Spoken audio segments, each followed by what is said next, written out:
Hey guys, Levi for the Rag Company. In today's FAQ video, I'm answering the question, what happens if I'm applying Bead Maker and then I clean my glass? Did I remove my Bead Maker? Yes. So this happens to the best of us, and it happened to me the other night.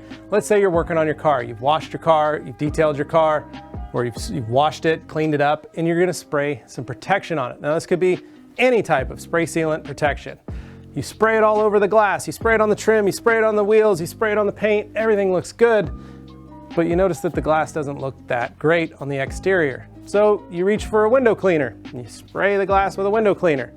And now you're wondering, do I need to put Bead Maker on again?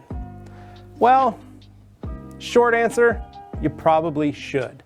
Now, here's the reasons for it. Bead Maker loves time to set up, and although it doesn't fully bond with glass the way it does on clear coat, it still needs time to set up. So imagine that, you're like Sylvester Stallone in Cliffhanger, and they're climbing up those mountains and they're hanging on. Well, they could easily fall off, and same with those molecules.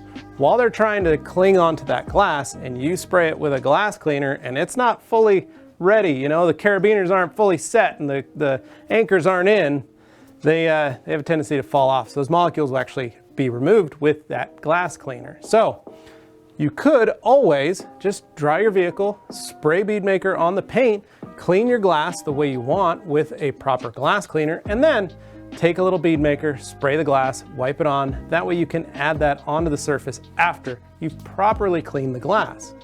It's very simple, it's very easy. Or if your glass is already clean, Bead Maker works wonderfully on glass, and so does C2V3 on the exterior glass. You can literally just use it on all those surfaces for a reason. And I just like using my glass cleaner for my interior windows, and I'll use whatever paint protection that I'm using on the outside to clean my glass. I just grab a different towel to make sure that I have enough to dry it off and make sure there's no streaks and smears and smudges and all that stuff. So hopefully that answered your question as to when do I apply Bead Maker versus glass cleaner and vice versa and all that kind of stuff. So as always, guys, make sure you leave a comment below if you have a question for a future FAQ, and we'll be sure to answer it. Make sure you like, share, comment again, and subscribe, and stay tuned for more videos right here at the Rag Company FAQ channel. Thanks for watching.